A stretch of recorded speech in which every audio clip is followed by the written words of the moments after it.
Friends, ఈరోజు మనము section 497 IPC adultery వ్యభిచారం వీటిలో ముఖ్యమైన పాయింట్స్ మనం చూద్దాము.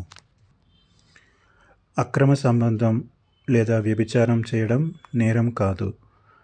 ఒక పెళ్ళైన అమ్మాయితో మరి వేరే అబ్బాయి శారీరక సంబంధం పెట్టుకుంటే ఆ అమ్మాయికి శిక్ష పడదు, కానీ ఎవరైతే అక్రమ సంబంధం పెట్టుకుంటాడో ఆ అబ్బాయికి 5 సంవత్సరాల శిక్ష, ఇంకా పెనాల్టీ, ఫైన్, లేకపోతే రెండు కలిపి మరి చెల్లించవలసి ఉంటుంది.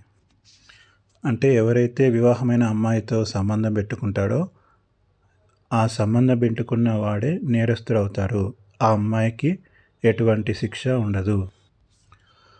ఉదాహరణకు, ఒక భార్య ఇంకొకడితో అక్రమ సంబంధం పెట్టుకొని సొంత భర్తకు రెడ్ హ్యాండెడ్ కార్డ్ దొరికితే ఆమెకు ఎటువంటి శిక్ష ఉండదు. ఎవరైతే అక్రమ సంబంధం పెట్టుకుంటాడో వాడికే శిక్ష ఉంటుంది, ఫైన్ ప్లస్ పెనాల్టీ. ఒకప్పుడైతే పార్కుల్లో, లాడ్జిల్లో అమ్మాయి అబ్బాయి కలిసి కనపడితే పోలీస్ స్టేషన్లో వేయడం జరిగేది. అదంతా ఒకప్పుడు, ఎప్పుడు 2018 వరకు. ఈ సెక్షన్ 497 ఇప్పుడు నిర్వీర్యమైంది కనుక మరి సుప్రీంకోర్టు ఈ సెక్షన్ 497ని కొట్టివేస్తూ టాప్ జడ్జిమెంట్ ఇవ్వడం జరిగింది. మరి సుప్రీంకోర్టు ఇచ్చిన తీర్మానం ఏంటంటే, ఎవరితోటైనా శారీరక సంబంధం, వ్యభిచారం చేయొచ్చు, అది తప్పు కాదు. ఎప్పుడు తప్పు అవుతుందంటే వ్యభిచారం చేయిస్తే నేరం, వ్యభిచార గృహం నేరం, ఆ వృత్తిలోకి పంపడం నేరం, బలవంతంగా ఆ వ్యభిచార కూపంలోకి పంపడం నేరం, డబ్బుల ఆశ చూపించి ఫ్రెండ్స్ని పంపడం నేరం, ఫోన్ కాల్స్ ద్వారా అమ్మాయిల్ని పంపడం నేరం.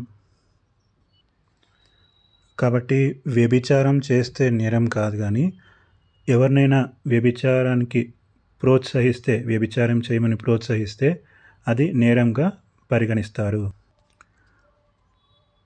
ఎప్పుడు తప్పు కాదంటే స్వచ్ఛందంగా చేయడం తప్పు కాదు.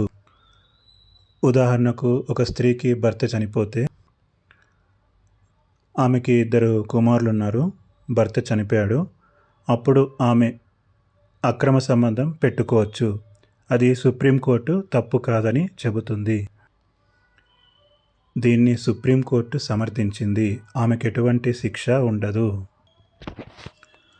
కాబట్టి వ్యభిచారం చేస్తే నేరం కాదు, వ్యభిచారానికి ప్రోత్సహిస్తే నేరం అవుతుంది.